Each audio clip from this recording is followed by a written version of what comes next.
I've had other issues. I've had medical issues over the years, you know.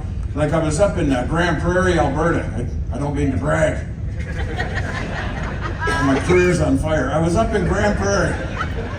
I was playing the Great Northern Casino in Grande Prairie, Alberta. And it totally makes sense they would call it that. It's pretty great. It's up north. And it's a casino. Great Northern Casino. But they put their entertainers up next door at the Quality Inn. Yeah, which is an odd choice of name for that particular property. But I guess questionable, didn't fit on the sign.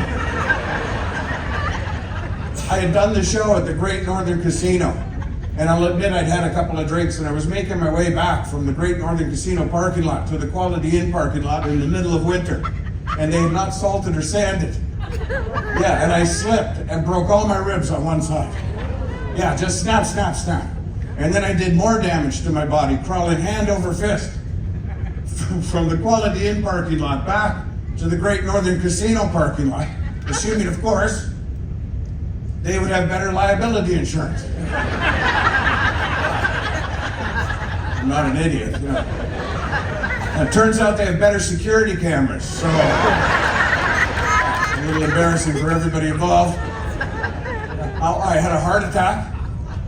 Yeah, that'll bring the energy down in the room. Yeah. I didn't really, like most men, I like to exaggerate my medical conditions. I thought I was having a heart attack. I woke up that morning, chest pains.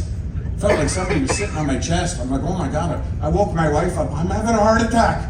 She's like, oh my God. Get in the car. She's driving me to the hospital. I'm yelling out PIN numbers and passwords. Yeah. She's admitting she was wrong once. It was very serious. Prior to meeting me, but baby steps, you know what I'm saying. We get to the hospital because of COVID protocol. She can't go in. So this man-child you see before you tonight has to go in the hospital thinking he's dying of a heart attack. And I know there's a lot of Canadians here. We have great doctors in Canada, don't we, folks? Hey, great. Yeah, you betcha. We really do. Well worth the 17-hour wait to meet one. This guy finally comes out with my test results. I'm growing old out there. You know, he comes out, he's like, oh, you're not having a heart attack, you're having a gallbladder attack. Oh my God. Hey. So I text my wife, still in the parking lot, I'm not having a heart attack, I'm having a gallbladder attack. She texts back, sad face.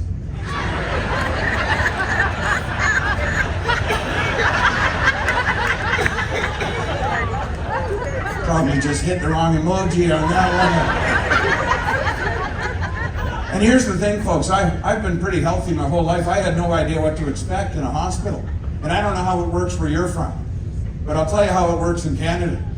The second they decide you have to have emergency surgery, which this was, the gallbladder had to come out, the first thing they do without delay or hesitation is give you a lot of powerful drugs. Really powerful drugs. That's the first thing. And then the second thing is they ask you a lot of important questions. It's like a really odd order of things, you know. Do you understand this procedure as we've explained it to you, and do you consent to this surgery? And I'm like, I like crackers!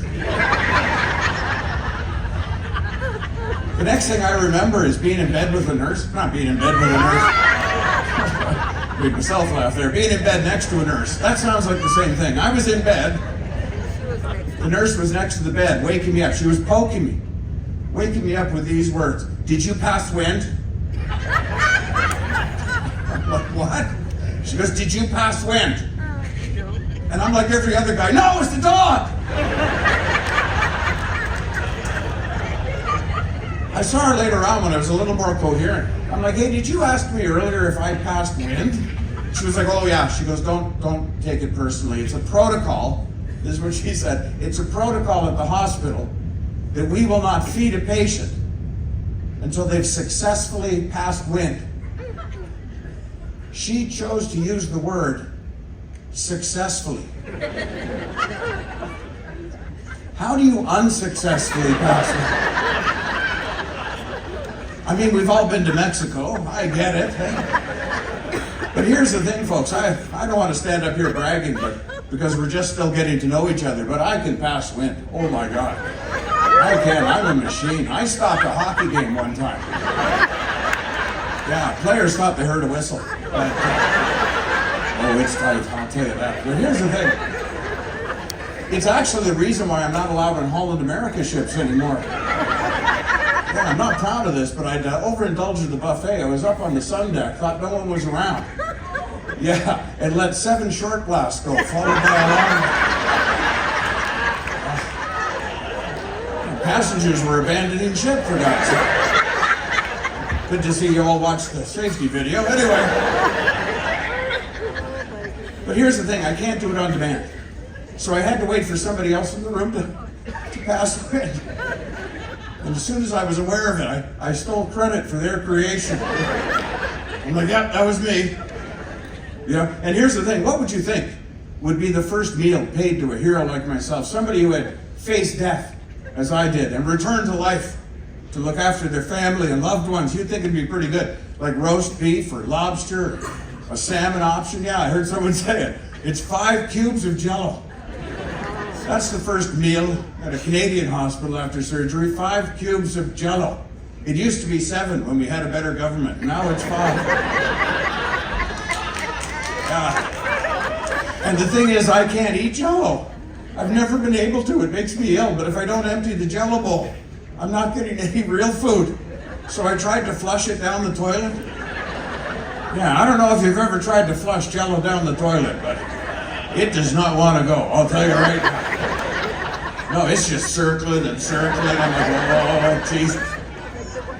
Now I've got my nurse back again. Oh, I see you've had a bowel movement. What the hell? The woman in charge of my recovery believes I've eaten 5 perfect cubes of Jell-O, passed them completely through my body, and have now deposited those same 5 perfect cubes in the toilet bowl. I was like, yes. Yes, I did. That's when she gave me the most memorable advice. She looked at me all serious, like she was like, what you need to do now, Andrew, she said. What you need to do now is get back in bed. Because 2 days of rest, and you'll be as good as new. 2 days of rest. Here's my question. Again, not knowing your medical histories. Who's getting 2 days of rest in a hospital? Like, who's getting 2 minutes of rest in a hospital? The answer is no one. Because alarms are going off up and down the hallway all night long. You can't sleep. Alarms keep going off. Your own alarm goes off. Nobody stops spot. Like, Jesus. Like, I'll tell you who's getting rest is whatever nurses are supposed to be turning off those things. And I know in a theater this size, there's probably a nurse or 2 in here, is there? Yeah? Oh, quite a few. But listen, ladies and gentlemen, I'm not putting nurses down. I don't know how you nurses get up every morning and go to that job. Yeah, because they never do anything when a damn alarm goes off. So what's waking them up for work? That's my question. Here's something else I learned. 2 days in a hospital, and you'll show any part of your body to any stranger that just takes the time to introduce themselves. It's like, hi, Andrew, my name's Bob. Why don't you lift that sheet up? We'll take a look at those testicles. Jesus, do you work here? No, I'm on my lunch break from a construction site. Explains the rough hands, Bob. And here's something, I think it's a man thing, not a woman thing. Here's something I've learned too. Men have to be scared into good health choices. When a man thinks he's almost had a heart attack, he starts changing his lifestyle because he doesn't want to have a real heart attack, you know. Women plan for their health futures because they're smarter than us. And they also know they're likely the ones who are going to have to look after us. So they stay as healthy as they can, you know. Not us men. We have to be scared into, like I got scared into quitting smoking years ago. I smoked for 42 years and then quit, folks. 42 years and then quit, yeah. Yeah. I like cruise ship crowds. They're like, yeah, just tell your joke. Okay. It's fine not to applaud. I took it back up again, but I'll tell you what the scare was. I'll tell you what the scare was at the time. I was laying in bed, 7 in the morning, sound asleep. My daughter comes in the bedroom, stands at the end of the bed, just breathing. Because kids are, what's the word? Creepy, yeah. That's a good word. I just wake up, there's this little girl silhouette at the bottom of my bed, you know. I'm like, oh Jesus, what are you doing? She's like, I've missed my school bus. I'm like, what? She goes, I've missed my school bus. And like most dads, I'm just laying in the darkness now, trying to figure out exactly how that affects me. I'm like, why are you telling me? And she goes, well, you got to drive me to school. I'm like, oh, totally makes sense when you explain it. But here's the thing, folks. I work nights on stages like this. I don't work mornings. So I'll take her to school, but I'm going right back to bed. So I don't bother getting dressed. Right? I just put my wife's house coat on over my underwear. A pair of cowboy boots. We're good to go. Let's go. I'm driving over to school. I haven't brushed my teeth or washed my face. I got a cigarette dangling out of my mouth. I can't light because I got my daughter in the car. And when I get to the car, she doesn't get out. She gives me that stare I told you about. I've never forgotten her words. She just looked right at me. She went, you need to quit that smoking habit. Because one day, that little habit will kill you. And then we won't have you on days like today when we need you. I was like, oh my God. Starting immediately. I am not driving this bitch anywhere.